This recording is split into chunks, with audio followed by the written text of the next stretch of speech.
Olá, hoje estaremos apresentando nosso seminário da disciplina de Direito Internacional Privado a respeito dos elementos de conexão na Lei de Introdução às Normas do Direito Brasileiro.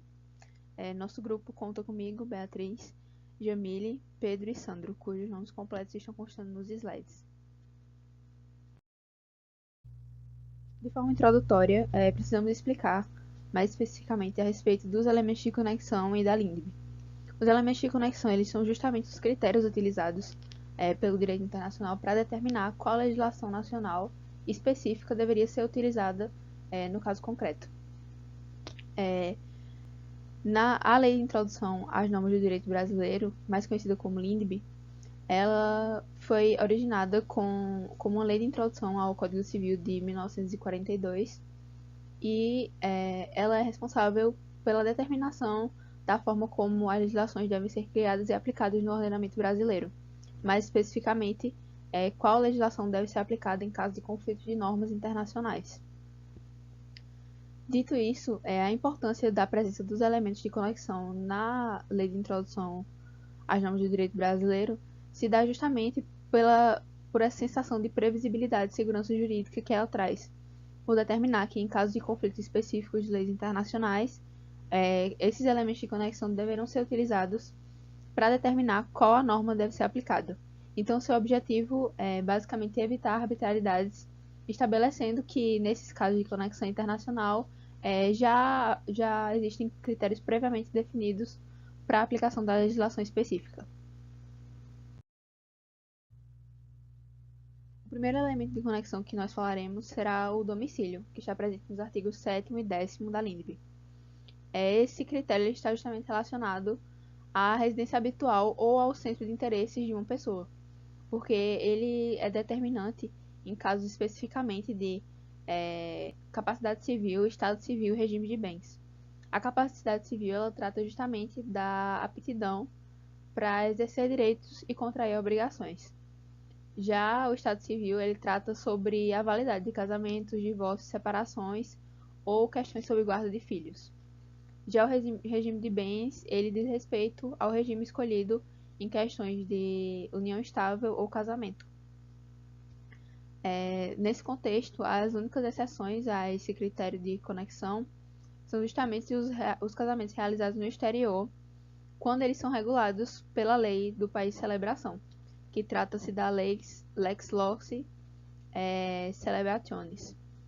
Isso ocorre independente do domicílio dos noivos, logo é uma exceção ao critério de domicílio. Outro elemento que precisamos falar é a situação da coisa, presente nos artigos 8º e 12º da LINDB. Esse critério ele determina que o país onde um bem se encontra, em latim lex rei citae, ele será determinante para situações relativas à propriedade ou direitos reais sobre bens.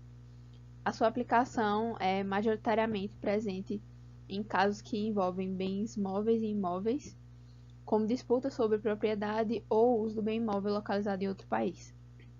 E a sua exceção reside justamente na transferência de propriedade de imóveis no exterior, porque podem haver regras distintas conforme o ordenamento local, criando essa necessidade de considerar o direito internacional e buscar pelas normas específicas que tratam sobre o assunto. Nesse sentido, esses dois critérios eles são um pouco mais objetivos e eles trazem justamente essa segurança jurídica da previsibilidade com relação seja sobre o domicílio da pessoa, sobre qual se trata as questões das relações civis, relação à capacidade, estado civil e questões conjugais, ou com relação aos direitos reais relativos aos bens móveis e imóveis. Boa tarde, meu nome é Sandro Fabrício, sou do 10º período de Direito.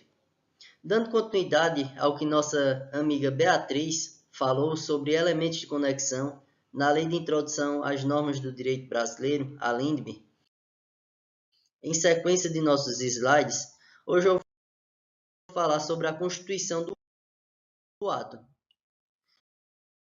A Constituição do Ato está expressa no artigo 9º da LINDB, e nela fala dos contratos e onde as partes podem optar por um ordenamento neutro para reger o contrato. Bem, os contratos são válidos segundo a lei do local onde foram celebrados, mas as partes também podem escolher outra legislação para a celebração desse contrato, sendo um exemplo muito comum os contratos internacionais. Os contratos internacionais que está estabelecido, expressa no artigo 9º, parágrafo 1º, prevê que para formalizar um contrato internacional, tem que se respeitar os limites impostos por cada legislação daquele país. Ainda falando sobre os contratos internacionais, e já entrando no próximo slide, que é o cumprimento da obrigação, que está expressa no artigo 9º e 12 da LINDB, temos que o local do cumprimento da obrigação pode influenciar na escolha da legislação a ser aplicada, como mostra o seguinte exemplo. Se o contrato de fornecimento prevê que as mercadorias sejam entregues na Inglaterra, a lei inglesa pode regular aspectos do cumprimento dessa obrigação. Ou seja, como dito anteriormente, se o contrato é celebrado na Inglaterra, tem que se respeitar a legislação da Inglaterra. Agora, falando sobre algumas disposições expressas na LINDB, vejamos que no slide temos alguns pontos importantes a ser destacados, como por exemplo a nacionalidade.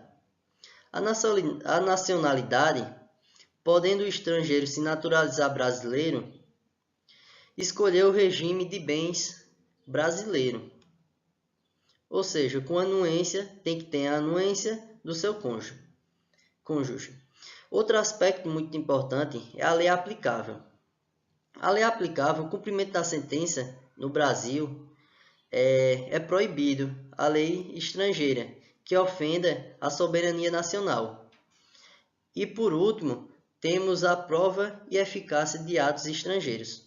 Provas de fatos ocorridos em país estrangeiro regem-se pela lei local. O juiz pode exigir prova da vigência da lei estrangeira invocada. E por fim, temos algumas referências de onde formalizamos os slides, como por exemplo Mazzoli, da ONU e a Lei de Introdução às Normas do Direito Brasileiro, a própria LINDB, no Planalto.